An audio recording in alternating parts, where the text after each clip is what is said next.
Oh, come on, Batman. You used to be fun. Don't you remember fun?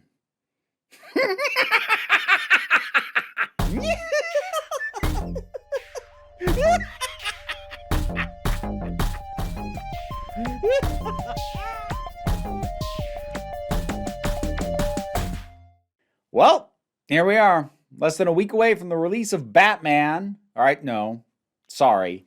The Batman, which is how my brain chooses to deal with that nonsense. Although somebody suggested on Twitter that maybe it should be pronounced kind of the way Christian Bale would have said it. So, the Batman. Either way, I feel like mocking the. I'm sorry. And if you don't like the idea of me having fun with Batman, you ain't gonna like this video because I remember when Batman used to be fun. And I miss it. It's really frustrating, as someone who does like Batman, to be told continuously by people who like these very specific, dark, gritty, and miserable version of Batman that I clearly don't understand the character. First of all, the character has been around for decades and decades and decades of time in so many variations and so many reiterations. There is literally no such thing as a single definitive version of Batman. There are tons. And if you do like this grim, gritty version of Batman that it looks like we're getting yet again, you're probably extremely happy. For me, though, I'm sick of it. Now, I don't want to just leave it at that, because that's the easy thing to do, is for me just to go, I don't like the dark and gritty, brutal Batman anymore, and this looks like more of that. Because the thing is, again, I am old enough to recognize how we got here. And I get it, because for the last over 30 years now, every time Batman has done particularly well, it's nearly always been leaning into the darkness and avoiding the light aspects of the character. Now, the first thing to understand is that lighter touches doesn't mean Adam West. Not that there was anything wrong with Adam West as Batman either. But I'm saying you don't have to go to that end. You don't have to do Schumacher's Batman and Robin to get lighter with the tone. And I'll kind of illustrate it as I go along. But as I said, I do recognize how things got this way. You can kind of kick things off with the general darkening of comic book characters in general during the 80s. But then in specific, we've got Frank Miller's work with The Dark Knight Returns and Batman Year One, which went for a more grounded, more down in the muck, just darker take on the character. And not a bad one, and not an unfitting one either. But that was sort of instance one of going darker with the character really going over well with people. That got reinforced in '89 with the first Tim Burton Batman, which is a movie that I like and is certainly visually on the dark side. It's got a very gothic aesthetic. And then Batman Returns went too far into dark. They let Tim Burton get a little too twisted with that one. And you know what? I was going to say fans didn't like it. I'm not sure if that's true. Parents sure didn't, because it was being marketed with kids' toys and McDonald's Happy Meals. They weren't happy. And I can't say I blame them that much for that. But the response to that was to bring in Joel Schumacher, Batman Forever, and then Batman and Robin. Batman Forever did pretty well. I was a little bit too young to be plugged into fan response. I liked it at the time, and I'm a mild defender of it, or at least aspects of it. But definitely whatever goodwill there was gone when Batman and Robin came out. And so it's natural for things to get pushed to the far other side of Batman and Robin, and thus we get the Christopher Nolan Batman trilogy, starting with Batman Begins. We continue on through there, and also during this time, it's worth noting that, well, the comics in general have continued to get massively dark and grim and gritty. So that trajectory went on unabated. But we've also got additions like the Batman Arkham games. Very well designed, very well executed, very popular video games, which also lean heavily into the darker interpretation of Batman. So now, in addition to having kicked off the darker Batman comics are more successful, and now reinforced it with initially darker Batman movies, and then, well, okay, we went too far, but then you pull it back and everybody rebelled against Batman and Robin. Now we're reinforcing with Christopher Nolan. No, definitely the darker is the way to go. And now we have an additional reinforcement mechanism with the Batman Arkham games. And it's very easy to see why it has been so long for us to get a Batman who was fun. Here's one of the things that's frustrating for me, though. Even some of the things I've cited were dark, but still fun. That first Tim Burton Batman, as I said, visually and aesthetically, very dark. Joker was a lot of fun. And then Batman Returns, I mentioned, there is fun to be had, but a bit on the twisted side. So in terms of mixed response, I get it. But then when we even get to the Christopher Nolan trilogy, which was so, welcomed and resounding, overwhelming praise. It's dark again. It's more realistic. And yeah, but it still had fun. Watching Bruce pretend to be a rich jerk, those scenes were fun. Scarecrow was fun. Lucius Fox and the banter in his scenes with Bruce Wayne was fun. Spelunking. Yeah, cave diving. Expecting to run into much gunfire in these caves? While the film overall was a bit dark, grounded might be the better word, but if you're going to do grounded and more realistic with something as fantastical as superheroes, it is by necessity going to be somewhat more dark, because the standard operating mode of superheroes is to basically have as few consequences as possible. If you're going realistic, you have to bear out consequences. It automatically makes it darker. The Dark Knight, while getting darker, I'm saying the word dark a lot. Hope you didn't make a drinking game out of that. If you did, I'm sorry. Go get some water. But that one, yeah, it's darker than Batman Begins. And the Joker is kind of twisted. But again, he's fun. It's gone. He's having fun. And that is infectious. That was also part of what was going on with Scarecrow. He was kind of having fun with what he did. So it's not necessarily that I need a Batman who is joking and having fun, though I don't have a problem with that either. But somebody needs to be. Because when we got to The Dark Knight Rises, Bane wasn't fun. Like him or love him, he's not fun, particularly not this iteration of him. He's very self-serious. He's kind of dour. He doesn't seem to be taking all that much enjoyment out of it. He seems to take a little enjoyment out of breaking the bat, but not nearly anything comparable to the Joker or even Scarecrow. And then we got Batman v Superman, which I know some people really love. But grant me this, it's not fun. Now, in its defense, it's not trying to be. It is trying to be dark and serious and ponderous and be about these two men, neither of whom really should be in this situation, but they are just going to go at it. It is a sense of fate and inevitability determined just by the title alone, if nothing else, that things are going to come to that clash, whether anyone wants it or not. But the only person who seems to be having any degree of fun, maybe Lex Luthor, but the performance unfortunately doesn't gel with everything else, because unlike, say, the Heath Ledger Joker, it's not even properly contrasting with the world around it. He's supposed to actually exist in this world. He's a successful tech mogul in this world. So him being that out of place in terms of his responses and the way he's going about things actually feels off, as opposed to Heath Ledger's Joker, who was disruptive and felt disruptive, and that was the point of the character. But really, nobody was having fun in Batman v Superman.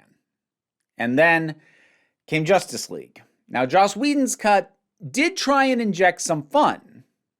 It didn't work because it was working off the initial work done by Snyder and by a series that wasn't built to be fun. It was built to be huge and operatic and tragic in most aspects. And trying to inject fun into that, it didn't take. It kind of rejected it. It felt super out of place, even while some of the individual moments, at least to me, were kind of fun and enjoyable and nice or even funny. They didn't fit with this story in this movie, in this world that was built to tell grand, sweeping, tragic stories. And then when Snyder came in to do the Snyder Cut of Justice League, which is a much better movie, it's not fun. It's over 4 hours of incredible seriousness. It works. Certainly a heck of a lot better than the injected levity from Whedon worked in terms of a cohesive piece of art, definitely. But it's also not fun. And there's nothing that I see about the Batman in terms of trailers, promotional art. None of this seems fun. Not even Selina looks like she's having that much fun, which was about the one way that Dark Knight Rises tried to have some fun, was with Catwoman, but she was superfluous to a lot of what was going on, so it didn't do much, ultimately. But part of what really irritates me about this, and again, look, maybe the movie's good, maybe the movie is fun, maybe the movie's great, maybe I'll love it. I'm not saying it'll be bad. I'm saying I'm tired. And I think the tipping point for me was when I saw the Riddler. And more emphasis was put on him in the lead up, in the promotion and the marketing. Because with the possible exception of the Joker, I can't think of any other Batman villain who should be more defined by being fun than the Riddler. His entire gimmick is games. Games are supposed to be fun for somebody, for him, if nobody else. But they seem to have done this amalgamation of John Doe from Seven and Jigsaw. And yes, you can claim, well, Jigsaw did games. I want to play a game. I know he said, I want to play a game. Those weren't games. Those were twisted traps, and the guy's morality was a mess. And again, the Saw movies are not fun. I know they have their fans, but fun is not the selling point. And the idea of taking a character like the Riddler, someone who is obsessed with what is ultimately a game, and removing all the sense of fun, I don't get it. And what's extra frustrating about me is we're not that far out from having had a recent example that I'm not saying I necessarily want to be the template, but it showed that you can keep the fun and still be dark. That was Gotham. Now, I know Gotham wasn't for everybody, but I loved Gotham. And the shortest answer I can give you as to why is because it did the dark stories. It did the twisted ideas. It did the malevolent and brutal characters that are the popular way of doing anything related to Batman these days. But it also kept the fun. It kept the camp. There was a phrase that my partner Liz and I would say with Gotham, with watching it, because I got her into it too. Things would happen. That doesn't make sense. But you know what? It makes Gotham sense. Because it was a vibe. It was a feel. It was an embrace of the ridiculousness. And I think that's part of the thing, is that this darkness, this brutality goes hand in hand with this lifting up and this idea of realistic, ground it. Don't let it be too silly, because we're taking it so seriously, we can't let the silly stuff from the comics bleed into this. But the silliness is part of what's fun, especially with the villains. The villains being silly in contrast to how dark and dour Batman is part of what's fun. If everybody's just dark and miserable, then you've decided to make the entire thing just this one note. No variance. It's fine to have a prominent idea, a prominent mood, a prominent palette, but to have it literally be the only thing the entire movie does? I'm sorry, for me, that's boring. So I look at something like Gotham that had dark, twisted stuff in it. People being tortured, losing limbs, being murdered, and in some very, very nasty ways. A lot of these characters are flat out psychotic. But you know what? They all had a sense of fun. Jerome was having fun. Ed was having fun. Oswald, when he wasn't having a temper tantrum, was having fun. These people liked what they did. It's just what they did was terrible, but it gave you a reason to have fun. And what's really even more so than the existence of something like Gotham, where I'm like, why can't we have anything more like that? I know I said that there isn't a single definitive version of Batman. But you know what the closest thing we have to a definitive version of Batman is? You know what version of Batman most fans will point to and say, that's kind of the platonic ideal of Batman, where everything is just perfectly balanced. No one element is dominating too much. It's not over-campified until it becomes Schumacher. It's not so dark and dour that it's Batman v Superman. And that is the Batman animated series.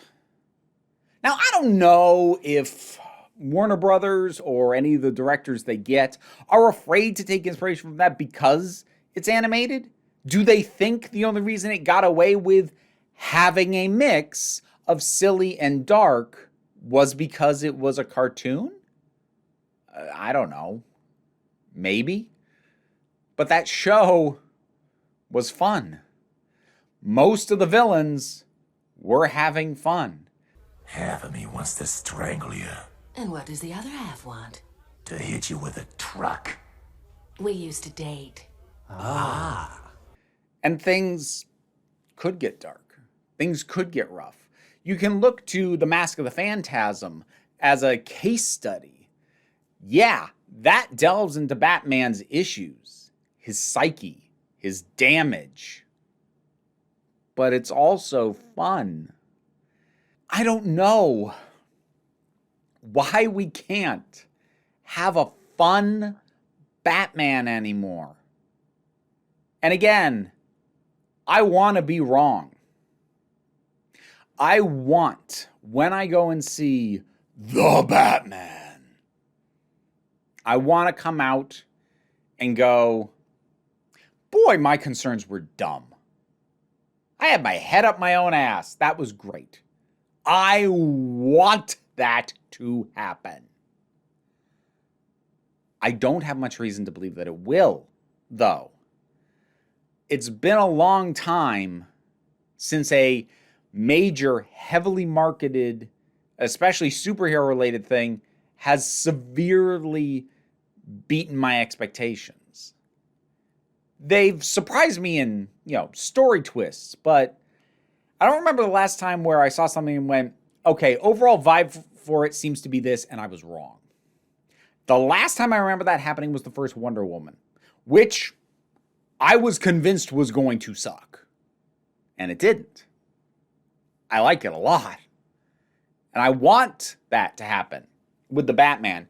But the only way for it to happen for me at this point is if all the marketing has been misleading, which would in turn be its own problem.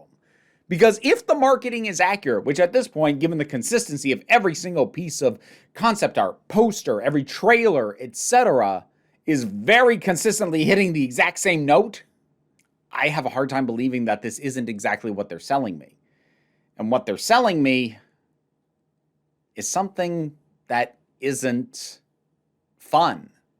And I don't jive with the idea that fun makes something less worthy, less meaningful, less adult. What What is it that makes some people think that being an adult means never having fun?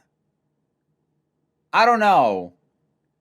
But whatever it is that gets people into that mindset, I'm not there and I don't ever want to be. I want fun. I like Batman. I would like a fun Batman movie. Because it's been a long time since I've been looking forward to really almost anything Batman related. Because it's not fun anymore. It can be. The pieces are there. Being fun is not a fundamental betrayal of who Batman is as a property or as a character. They've just been treating it like it is for way too dang long. Just kind of had to get that off my chest. I'm sure tons of people are going to disagree with me.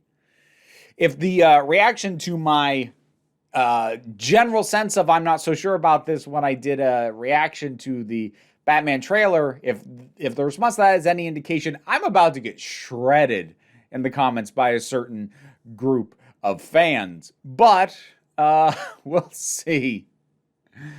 Even if you think I'm 100% off base and absolutely wrong, please just don't be rude. Because I don't actually just delete comments that disagree with me. I just delete ones that are rude and mean and use personal attacks or threats. Those I delete. So don't do that. And your comment will stay there even if you disagree with me. So whatever your thoughts are, as long as you can be not rude about it, drop something down in the comments and let's talk about it. Like, share, subscribe. If you don't hate me after this ramble, you can support me on Patreon. Link in the description as well as the other stuff that I do. No real pressure though. Because at the end of the day, agree with me or not, you are actually the council. I'm just running the meetings. So until next time, this council is adjourned. Patreon shout-outs. Thank you to Turok, Shane Ross, Oliver B., Melinda Walters, Robin Powell, Chronobulax, the Poodle, Edelon, Tracy Scrabbit, Dharma Michael Doyle, Vincent Paul Bartolucci, Angry Caspero, Adam Lefty Taylor, Robin Moore, Shayla Gourlay, and Bookworm. You can support me as well. Hear me mispronounce your name. Sure, I got some of those wrong.